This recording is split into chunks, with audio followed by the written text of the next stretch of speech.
আসসালামু আলাইকুম। গণজাগরণ কণ্ঠ টিভির পক্ষ থেকে সবাইকে স্বাগতম।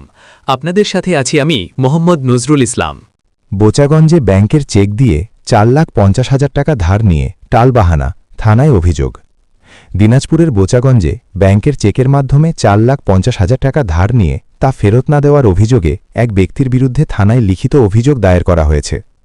অভিযোগ সূত্রে জানা যায়, বোচাগঞ্জ উপজেলার ঝাড়বাড়ি ধনতলা এলাকার বাসিন্দা মোহাম্মদ কাজল ইসলাম ৩৮, পিতা মৃত আহেদ আলী গত ৫ই অক্টোবর ২০২৫ তারিখে সরল বিশ্বাসের সহজপুর এলাকার বাসিন্দা মোহাম্মদ আবু এহান ২৯, পিতা মৃত মনসুর আলীর কাছে নগদ 4,50,000 টাকা ধার দেন।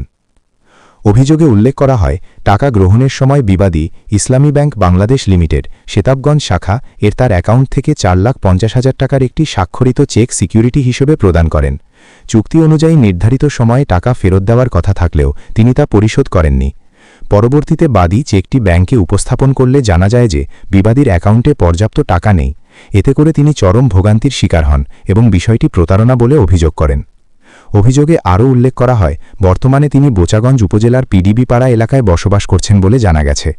ভুক্তভোগীর অভিযোগ, অভিযুক্ত ব্যক্তি টাকা ফেরত না দিয়ে বিভিন্ন অজুহাত, মিথ্যা আশ্বাস, টালবাহানা ও গড়িমসি করে সময় ক্ষেপণ করছেন। এমনকি টাকা ফেরত চাওয়ায় বিভিন্ন সময় তাকে হুমকিও প্রদান করা হয়েছে বলে তিনি দাবি করেন। ভুক্তভোগী কাজল ইসলাম জানান, তিনি একজন সাধারণ মানুষ এবং কষ্টার্জিত অর্থ ফেরত না পাওয়ায় মারাত্মক আর্থিক ক্ষতির সম্মুখীন হয়েছেন।